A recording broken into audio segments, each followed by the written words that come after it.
Hey everyone, welcome to another exciting edition of the Dan and Joe Sports Show. As always, I'm Dan. And I'm Joe. Uh, Joe, speaking of exciting, right now women's basketball is the most exciting sport in the world. I mean, and it's just so far outshining men's basketball. It's hard to even describe it.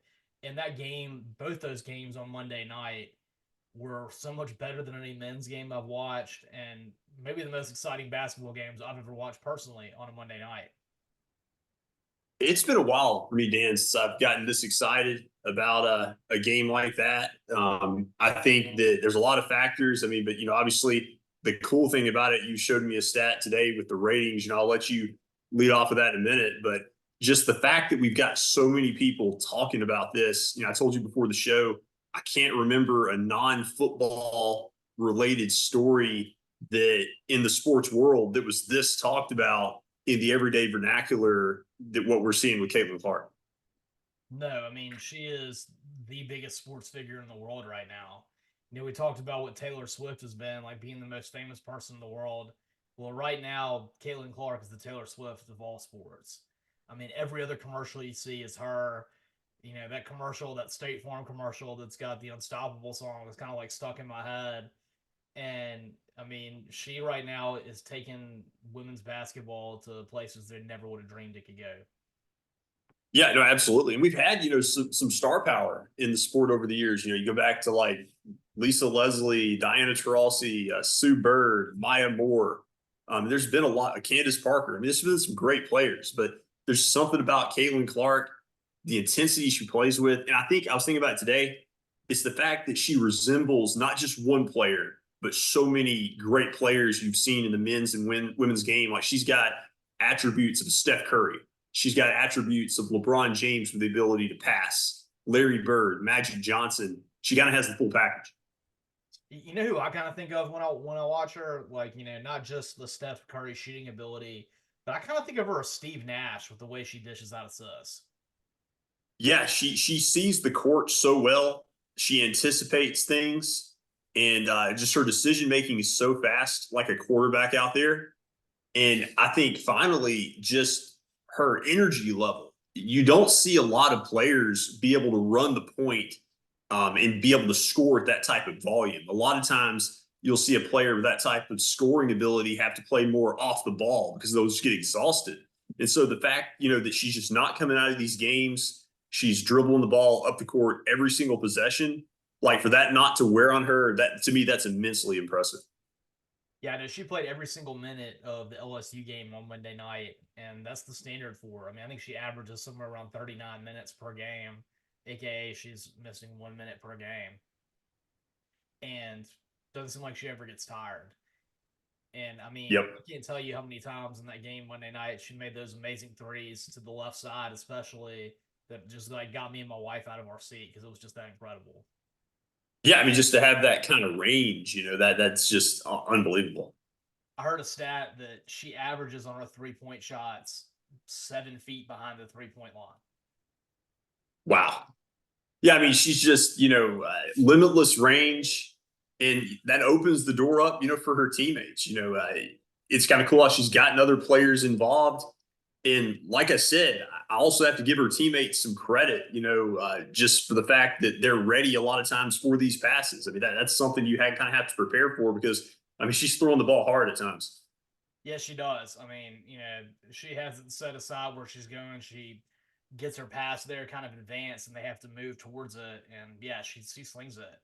I'll tell you who I thought was the most impressive sidekick in that game on Monday night was Kate Martin. Kate Martin's also a senior, been there with Caitlin Clark since the beginning, and she dropped 21 points and had a lot of tough things happen too. The LSU team they hit you pretty hard, and I think on two different occasions, Kate Martin got hit in the face during that game. One of them pretty hard, and she kept fighting and really kind of played through a couple things that could have been injuries and could have taken her out. Yeah, no, that was very impressive how she stayed in the game. And you talk about the sidekicks, the other players on the team.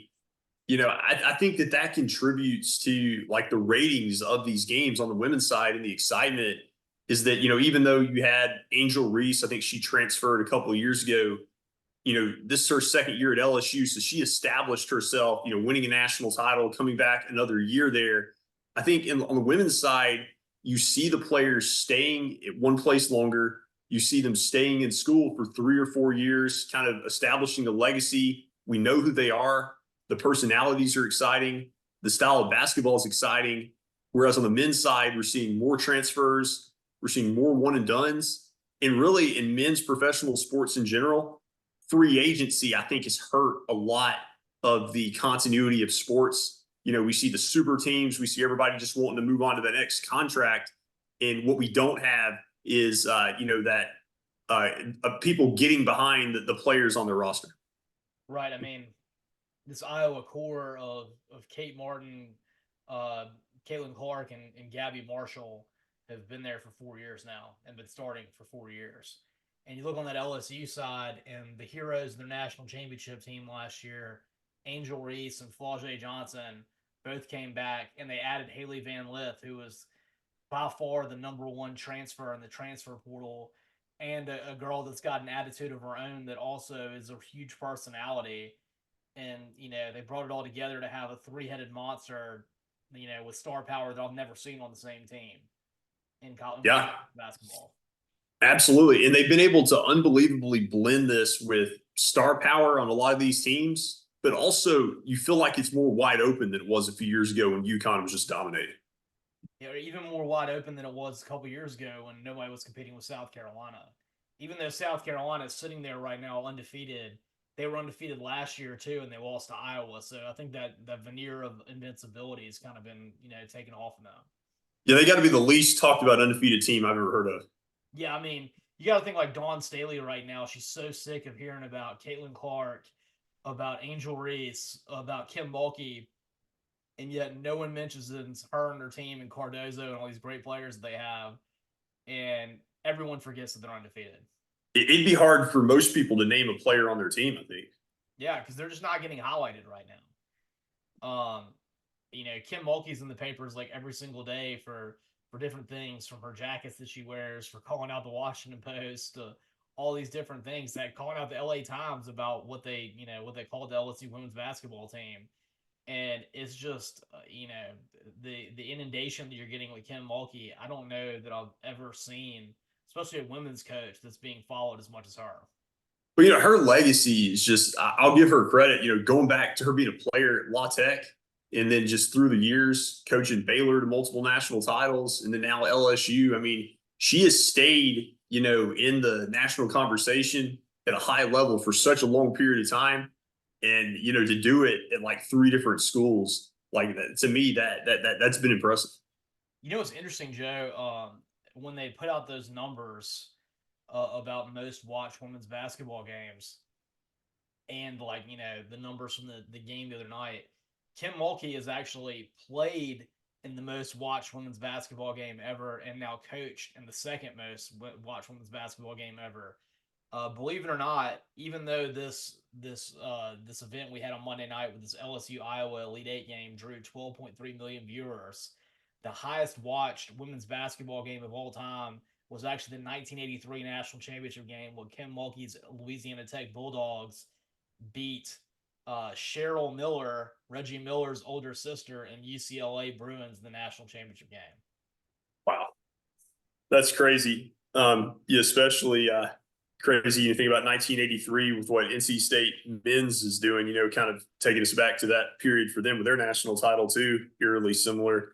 But yeah, I mean, just that stat you gave, the most watched, women's game, and just the fact that it was able to top a lot of these men's sports outside of like national championship games, or, Ohio State, Michigan, or the Super Bowl or NFL playoffs. That just blew me away, because this game wasn't even on ABC. Yeah, I mean, this game had more viewers than the 2023 World Series, the 2023 NBA Finals, the Orange Bowl, the Peach Bowl, and then I think it was every single regular season game except for Ohio State, Michigan, aka college football, which is the second most popular sport in the world, only had 3 games that were more watched than this amazing battle between Caitlin Clark in Iowa and Angel Reese in LSU. And that was the national championship, the Ohio State Michigan game, and the Rose Bowl between Bama and Michigan. That's it. Yeah, it's crazy. Yeah, I mean, it's just amazing. And you know, you follow this up. Caitlin Clark drops 41 points. She goes 9 of 20 from the free throw line. I mean, from the 3 point line. Uh, and then the next game, you see the other stars that you have right now. And Paige Bueckers, who has every argument that she's just as good as Caitlin Clark is, and then the highest scoring freshman of all time in women's college basketball, and Juju Watkins, and they both played a thriller also. Yeah, Juju Watkins is not even 19 years old. I think she turns 19 this summer. And so the numbers she's putting up, you just know that her potential is through the roof. They've got a young coach there at USC, very impressed with the state of that program. And then for Paige Bueckers, you're right. I think that not only is she so talented, came in a few years ago, is one of the most hyped freshmen ever. I think she went to the same high school as Jalen Suggs when he was coming out. They were like both talked about as top recruits. But I think that her missing all of last year with the injury, she's motivated because I think she probably feels like personally that kind of allowed Caitlin Clark's stardom to take off even more because she wasn't there to challenge her in the NCAA tournament. And so now she gets her opportunity to face her. Yeah, and what's even more fascinating is this UConn team is not what you usually think about. They're not the team that's undefeated, that's a 1 seed. I mean, they had key injuries to 5 of their players that haven't returned, and they only play 7 players during the game. And so I know Iowa, and Caitlin Clark, like they have a lot of players that stay in the whole game. But basically, UConn's entire roster, like it's their starting 5 and 2 subs that come in just a little bit. But basically, Paige Bueckers and everyone else that's a starter plays the entire game because they have no depth. And that's such a weird thing to think about with a Gene Auriemma team with how dominant he's been. But this is probably his best coaching job. Yeah, you feel like they're beatable, even though they're very talented. It feels like it's Becker's kind of leading the way. Everybody else is kind of that supporting staff or, kind of supporting cast. But I find it interesting, though, with how Becker's plays, plays off the ball, plays more the 2-3 guard position. But she still gets her points and still gets her assists. I think that kind of allows her to conserve some energy, kind of coming off that injury is probably part of that reason, too. But you're right that they've done a good job having this team in this situation, and they lost a few games in the regular season. By their standards, ending up as a 3 seed is kind of weird. I can't remember the last time they were not a 1 seed in the NCAA tournament, but they still found their path to the Final Four. What's interesting, Joe, I mean, you was talking about their dominance. I think last year they got knocked out in the Sweet 16, and that was the only time in the last 5 years they haven't made the Final Four. Yeah, I think like the only stretch I remember like after them not making the Final Four much was like after Diana Taurasi graduated. They had like 2 or 3 years when Tennessee was winning with Candace Parker where they didn't make the Final Four, but then like they had like that 15-year stretch basically. Yeah, I mean, then they won like 3 back to back to back, including 2 of those seasons being undefeated. Um, but I mean, Oriama's record right now. I mean, in my mind, it's even greater than what John Wooden did. He's got 1 more national championship than John Wooden. I guess he's been at his school a little bit longer. Um, but I think it's 11 national championships. I want to say it's like 21 Final Fours, like 28 like Sweet 16s. It's crazy, and he's been there for over 30 years. Yeah, no, it's absolutely insane. And he just continues to do it. And I feel like, if he wins this national title, this might be arguably his sweetest one. Like you said, maybe the best coaching job. Oh, I think this would definitely be his sweetest one because he'll have had his most under the radar team he's ever had. He'll have had a star that should have been talked about a lot more that goes out and beats, the face of women's athletics right now. And then he would probably have to follow it up by beating a South Carolina team who was undefeated. And there's no doubt in my mind this will be a sweetest national championship. Yeah, and they lost to South Carolina 2 years ago, so they could kind of avenge that. Definitely. Um, but in that game we were talking about what we saw Caitlin Clark do, dropping 41 points to win. Paige Bueckers did her own thing by dropping 38 points to win that game. And I think her, her game is interesting because she's a great assist person, just like Caitlin Clark is. She has range like Caitlin Clark, maybe not to the same level. You don't see her taking shots like 8 to 10 feet outside the 3 point line, but she frequently takes ones at least 5 feet beyond. But one thing I think she might do better than Caitlin Clark and be more developed is I think she's a better dribble driver and is better at going to get those tough points in the paint and getting contact. The thing about Paige Bueckers that I've noticed is, like I said, her ability to play off the ball. I feel like she can be deceptive in the sense that you sometimes don't even realize she's impacting the game when she is impacting the game. Whereas Caitlin Clark, like she's always like right there as the focal point. Like you know that she's the one bringing the ball up the court. She's the straw stirring that drink. But Becker, she can kind of surprise you at times, and you look around and you're like, wow, she's got 20 points in that half. Yeah, it's a little bit more under the radar. Uh, Joe, speaking about under the radar, this Alabama basketball team of men switching over. Uh, they dropped 4 out of their last 5 games. They got embarrassed twice by Florida in 2 of those losses. Tennessee beat them really badly at the end of the year. They lost by 40 points to Auburn the second time they played them. And this looks like a bit of a rebuild year for Nate Oates. They they lost all these incredible players they had on last year's team, which was the number 1 overall seed that suffered that shocking loss to San Diego State in the Sweet 16. You lost Brandon Miller, you lost Betty Acco, you lost Noah Clowney, all these great players. And the only one that comes back is Mark Sears, who was the second leading scorer last year, but kind of a forgotten player. And granted, the road really opened up for them. They got put in an easy regional. Um, they got to play in the second round. They got to play a Charleston team that was a 13 seed, a tough one, but a 13 seed nonetheless. Got to play Grand Canyon in the second round as a 12 seed.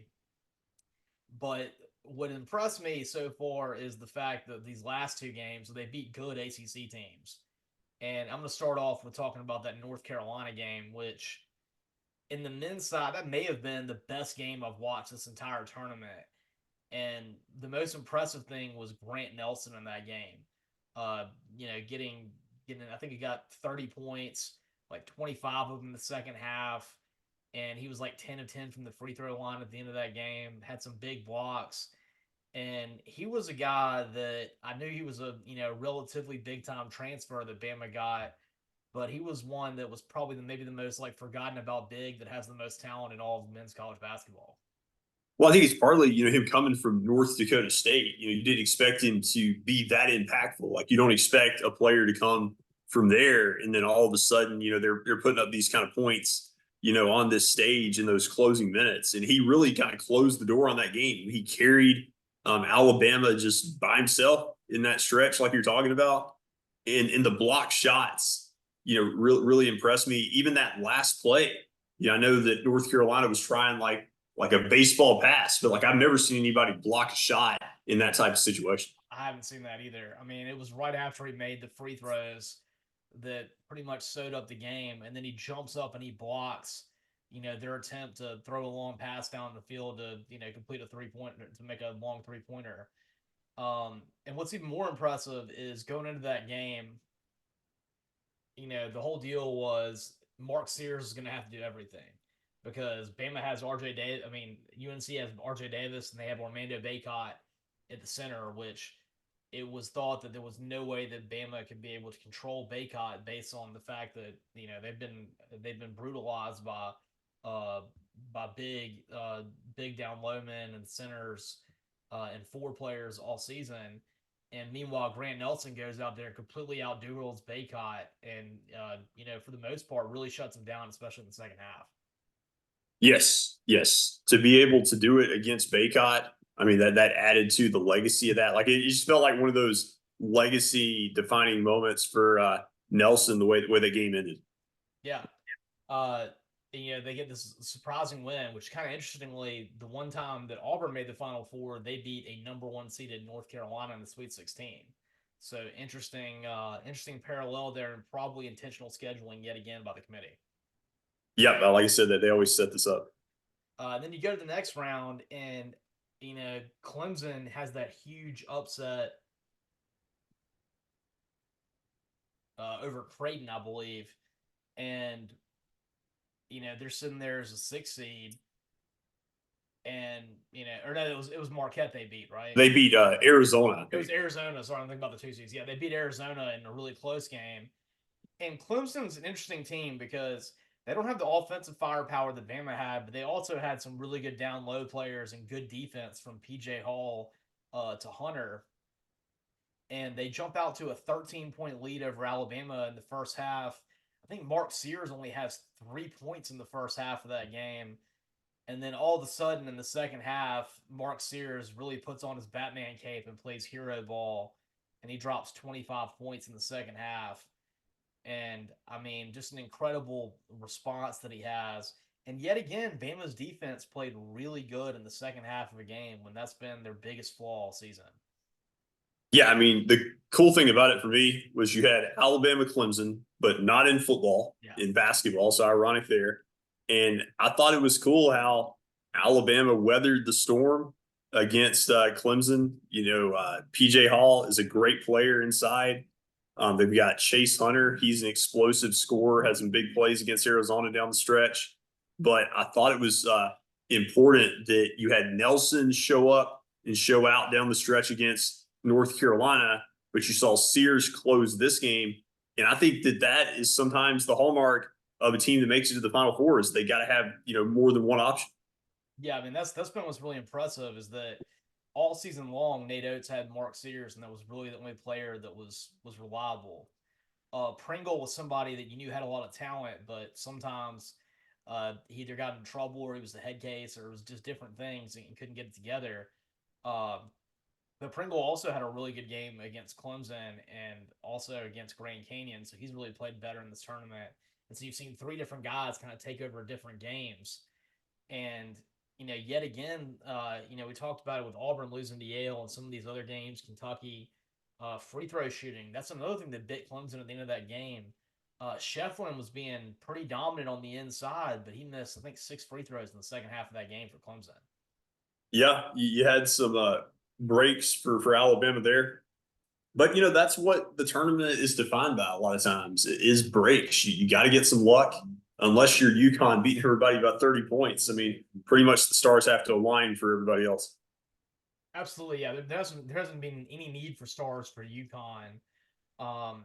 Their win over Illinois was just one of the most epic beatdowns I've ever seen because UConn was really playing kind of sloppy in that first half. And Illinois was just shutting them down defensively. And I kept thinking to myself, like, Illinois is not doing enough to separate themselves right now when UConn's playing bad. And all of a sudden, the game's tied, I think, 23-23. And then UConn scores the next 30 points, which I've never seen that before in my entire life. Yeah, it was just unheard of how they went on that run in the second half. And there's just a couple of things I noticed. I felt like UConn just completely took Terrence Shannon Jr. out of the game. He only scores 8 points. I mean, this is one of the leading scorers in the nation. And he just did not look like himself at all. And then Domas, he had a good first half, but just really nothing in the second half.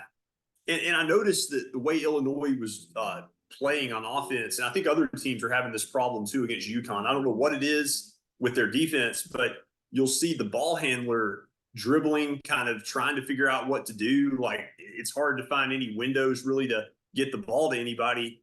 And there's really no movement by the teammates on offense. They're kind of just standing around like spectators and really nothing develops. And so like the shot clock runs down and you got to take a tough shot. And so whoever, is going to play UConn, Alabama, or whoever plays them in the national title game, they've got to figure that out because I've seen way too much spectating against UConn. Yeah, I feel like I did see Illinois have a lot of shot clock violations in that game.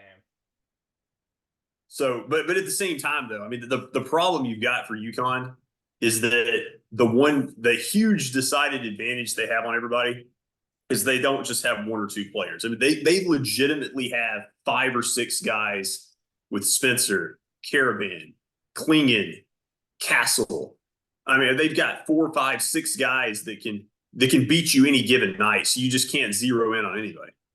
Well, and not only that, and they even showed it more in depth in that Illinois game, is they can beat you in so many ways. If you want to get into a high scoring matchup, like what Alabama is assuredly going to want to do against UConn, they can play that game. If you want to have a Yeah, game where the defense is completely being shut down, you slow it down like what Illinois did against UConn, they can play that game. And they can also just have it where it's just go inside to Klingon and just bully ball you too. They can win that way also. right, right. They're multi-dimensional, very versatile with their playing style. They can win in multiple ways, but I don't know if it's just a product to them just dominating this year's competition. Like, I don't know how they compare to last year's team or where I would, at this point rank them historically. But I got to say, I've never seen a team, dominate its competition like this team. I mean, this is definitely, in my mind, if they were to win the national championship, on par with what Florida did that second year with Noah, with Joakim Noah and Corey Brewer and Torian Green and that returning team, with the way they dominated after winning a national championship. That's the only one that I can think of right now that really compares to them, especially considering what they did last year. Yeah, it would be very similar. I think they won their title game that year by like 17 points against Ohio State. Like, kind of that was a good Ohio State team too with Greg Oden and Mike Conley. Mm-hmm. And it'd be similar if they took on Purdue, actually, with the way Zach Edey is. Speaking of Yeah, Zach Edey, amazing win in the Elite Eight, denying Tennessee their first chance to make their own Final Four. Um, Dalton Connect did everything he could, dropping 38 points, but Zach Edey was better with scoring 41. And Joe, just like what you feared the entire time with Tennessee, their lack of really having a great sidekick to Dalton Connect finally showed up in that Elite Eight game. yeah. I mean, we talked about it. That was our big concern. Ziegler, I think, was the next leading scorer, and he had 9 points. So you were talking about what, like a 28-point disparity with Connect, and then you see Edey just take over. Drew contact, goes to the free throw line a lot, 40 points, 16 rebounds, block shots. I mean, to me, this is the only team that I can think of for certain that might have a chance to give Connecticut a game, and that's just maybe challenge them somewhat. I mean, they definitely have a chance to get some work inside, but then again, Klingon's only 2 inches shorter at 7'2". So that's that's going to be something to think about. But really, really great win for Purdue, and they're kind of like this year's Virginia. Virginia had that instance where they lost in the opening round to Maryland, Baltimore as the number one seed. The next year they go and they win the national championship. Purdue is now 2 games away from doing that, and you kind of see the same kind of momentum with them winning some close games too. Yeah, and you feel good for Matt Painter. He's been around for about 18 or 19 years, had never been to the Final Four as a head coach. And you could tell that, not only did the players obviously want to do it for Edey in his last dance, but you could tell that Painter was very relieved. Absolutely. And Joe, when we come back, I want to talk about this NC State team because what's great is NC State is not only in the men's Final Four, but they're also in the women's Final Four. And UConn's the same deal. So I don't know that you've ever had a year before where you had two teams that were in the men's and women's Final Four. This is the first time. You've had 1-1 before. UConn's done it before. I think there's another team that's also done it. Maybe LSU has done it. But UConn's won it. Both of them have won it in 04, 14, and then ironically, they're both in it again in 24. we'll see. When we come back, we're going to talk about NC State and in particular the biggest hero in men's basketball right now, old DJ Burns. I want to thank you for listening. Catch all our episodes on Spotify. And of course, you subscribe to our YouTube channel, Dan J Sports Show YouTube channel. And follow us on Twitter, DJ Sports Show. And as always, I'm Dan. And I'm Jeff.